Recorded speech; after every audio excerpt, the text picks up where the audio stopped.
लोक कल्याणकारी राज्य, वेलफेयर स्टेट।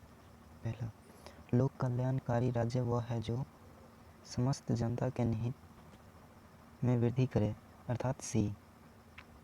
दूसरा, लोक कल्याणकारी राज्य व्यक्ति के जन्म से मृत्यु तक सुख सुविधा का ध्यान रखता है। इसका अर्थ है कि इसका आंसर डी, यानी राज्य का कार्य क्षेत्र असीमित होगा तथा व्यक्ति की स्वतंत्रता अक्षुण्ण होगी। क्वेश्चन तीसरा, लोक कल्याणकारी राज्य के शासन का स्वरूप क्या होता है? इसका आंसर ए, यानी लोकतंत्रात्मक। चौथा, लोक कल्याणकारी की धारणा के विरुद्ध दिए गए तर्कों में कौन सा उसमें संबंधित नहीं है? इसका आंसर बी, अर्थात राज्य की शक्ति पर प्रतिबंध लगाना। पाँचवां, लोक कल्याणकारी राज्य की कौन सी विशेषता नहीं है? इसका आंसर डी, अर्थात व्यक्तिगत स्वतंत्रता का पूर्ण अंत। छठा, लोक कल्याणकारी राज्य की धारणा के अनुसार आर्थिक क्षेत्र में राज्य को कौन सा कार्य नहीं करना चाहिए? इसका आंसर बी, अर्थात व्यक्तिगत संपत्ति का अंत। सातवां, संविधान के किस भाग में भारत को लोक कल्याणकारी राज्य घोषित किया गया है? इसका आंसर ए, यानी 3। आधुनिक युग में निम्नलिखित में से किस देश को लोक कल्याणकारी राज्य होने का गौरव सर्वप्रथम प्राप्त हुआ है? इसका आंसर सी, यानी ब्रिटेन। नौवां, निम्नलिखित में से आधुनिक युग के किस विचारक को लोक कल्याणकारी राज्य की अवधारणा का अग्रदूत माना जाता है? इसका आंसर डी, यानी टी.एच. ग्रीन।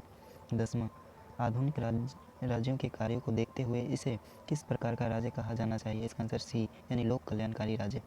अगला क्वेश्चन न्याय यानी जस्टिस है। न्याय मानव आत्मा की उचित व्यवस्था, मानवीय स्वभाव की प्राकृतिक मांग है। यह कथन किसका है? इसका आंसर ए, यानी प्लेटो। दूसरा, न्याय निम्न में से किसका अनिवार्य अंग है? इसका आंसर ए तथा बी दोनों होगा, अर्थात राजनीतिक चिंतन का तथा नैतिक चिंतन का। तीसरा, प्लेटो के न्याय संबंधी विवेचन में उनके राजनीतिक दर्शन के समस्त तत्व शामिल है। यह उक्ति किसकी है? इसका आंसर डी, यानी इबेस्टीन। चौथा, कानून और न्याय को परस्पर संबंधित किसने माना है? इसका आंसर डी, यानी थॉमस एक्विन ने।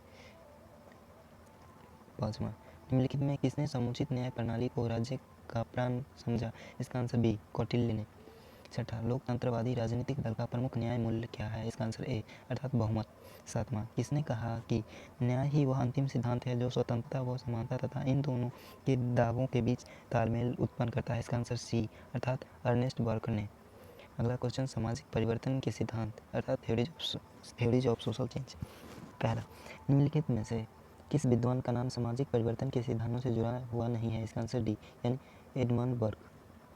दूसरा, सामाजिक परिवर्तन के उदारवादी सिद्धांत के साथ किसका नाम नहीं जुड़ा हुआ है? इसका आंसर डी, माओ त्से-तुंग।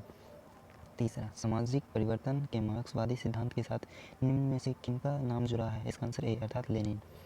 चौथा, कार्ल मार्क्स द्वारा दी गई आर्थिक व्याख्या की अंतिम अवस्था क्या है? इसका आंसर सी, अर्थात साम्यवादी अवस्था।